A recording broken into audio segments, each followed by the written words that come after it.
When I left dinner one evening, an individual asked one of my friends, "What happened to him?" That got me thinking, what did happen to me? I was 19 years old when I pinned on my first badge, and I was going to change the world. When I was 22 years old, I stood in the living room of a small apartment and watched a person take his last breaths. He had a gunshot wound to the side of his head. I can still remember the metallic taste of blood in the air.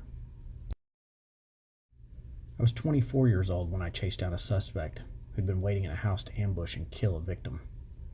Catching him began the longest fight of my life, and there was a time that I wasn't sure the good guys were going to win.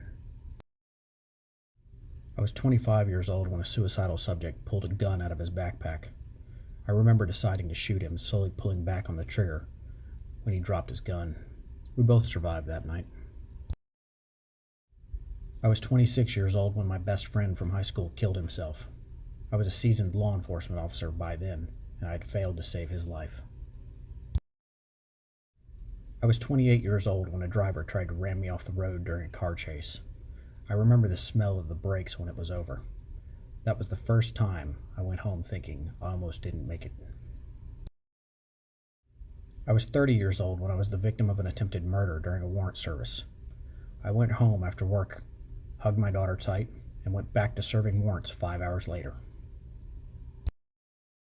I was 32 years old when I answered my phone and heard the words, "Tony's dead."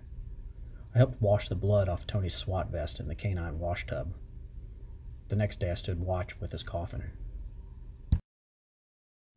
I was 33 years old when I stood at the scene of a double homicide of two law enforcement officers and was asked, "Are you okay?" My only response was no. I was 35 years old when I watched my partner get shot in the face. I stood over him in the trauma room, holding his hand, and I was positive I lied to him when I said he would be okay. I can still see his teeth covered in blood. The nurses handed me his wedding ring and wallet. I was 39 years old when I heard the screams of a son finding out his father, a law enforcement officer, had just been killed by a suspect. It echoed down the long hallways of the building. I'm 42 today and rarely in position to face new trauma, but every day I carry this past with me, like we all do. I listed 10 things that could qualify as a traumatic incident for anyone. This is what haunts law enforcement across the country today, and we aren't talking about it. Until I made this presentation, no one in my life knew about this accumulation of trauma. Many law enforcement officers have a highlight reel of trauma that plays in their head. It may not be there all the time, but it can come back on specific dates, when a certain smell hits the air, or when the breeze blows. Trauma will change you.